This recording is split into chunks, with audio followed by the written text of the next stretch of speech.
forewarn you, my throat's a bit scratchy. Had a bug a couple weeks ago. So now that you've been forewarned, it's not a Marco Rubio frantic drink of water. 10% of you may get that reference, but I'm going to put, well, actually, let's stand up right there. Perfect. All right. So what I'm going to talk to you about today is are the trials and tribulations of running for Congress in as conservative a district as I'm running in. Encapsulated by a story or a conversation I had at the Mills County Fair in Melton a couple Saturdays ago. So a freshman in high school, or a freshman to be, came up to me and asked me what keeps me motivated and inspired, considering we're really fighting an uphill battle. He didn't ask it in a defeated way, but he was more looking for hope and inspiration. So this is what I told him. Number one. So this goes mostly to my 4th District friends, but a lot of this aligns with what a lot of us in rural Iowa experience on the ground too. More are paying attention to what we on the front lines of the civic sphere do than we often realize.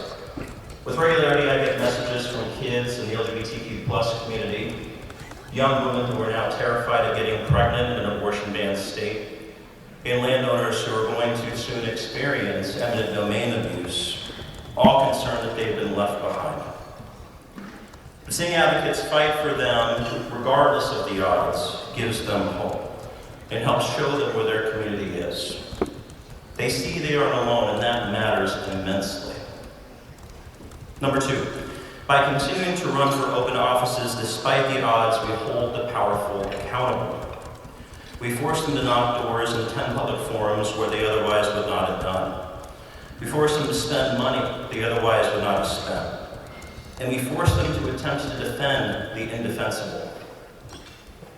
In 2022, of the 25 state house seats we have in our 4th Congressional District, we only had 10 Democrats running.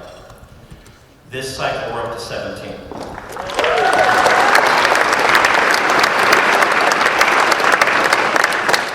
That inherently means a lot more forced accountability of the powers that be. Number 3, by challenging entrenched incumbents, you force them to think twice before harming us to satisfy who owns them. I and other residents of the 4th shamed Randy Feenstra into voting for the PACT Act the second time it came to him in the House. Now this, in my opinion, is maybe the most underrated accomplishment of the Biden administration.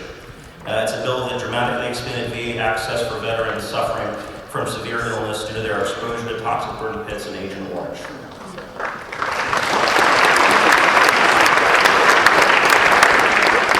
Now, the first time my opponent voted against that bill, a bill that had universal consensus support from veterans advocacy groups, but not only did he vote against it, he then went on a radio program bashing the bill as being a waste of money.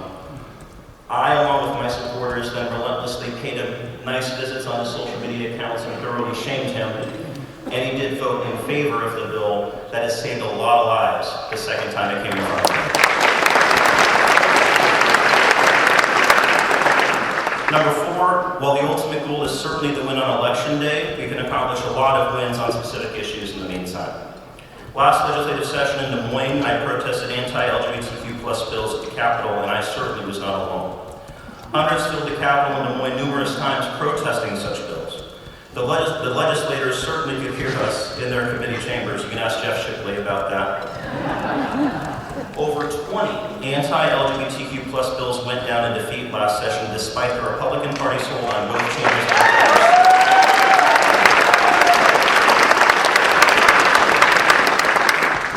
I also was arguably the first major candidate to campaign against the carbon capture pipelines in early 22 that threaten our land, water, and public health.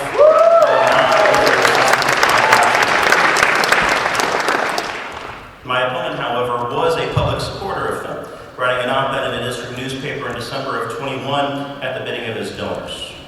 When I started campaigning against these pipelines in early 22, he went silent on the issue, as a stance has become more and more unpopular, a stance that now 80% of polled Iowans oppose, rendering the tens of thousands in donations he received from Bruce Rostetter a less helpful investment. Now, I was told when I first campaigned on that issue that it was a fool's errand.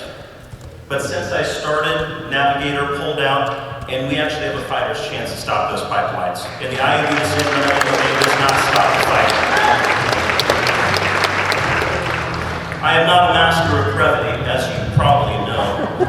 finish on this. The final thing I'll say is that there are a lot of disgruntled Republicans in this state, especially in the 4th Congressional District. I understand that mathematically it is a challenge for us to win in the 4th. A Democrat hasn't held a seat, at least geographically, in my lifetime. But I really feel this cycle can be different. We have the variables aligning in our favor, whether it be a very unpopular president, a very unpopular governor, the attacks on public education and the AEAs, the sellout of landowner rights to corporate power, the sellout as far as the lack of robust opposition when it comes to the cancer crisis in this state. I talked to Republicans over and over and over again who voted for Virgil and against Feeds for the primaries, who are now going to vote for me. So let's keep fighting a good fight.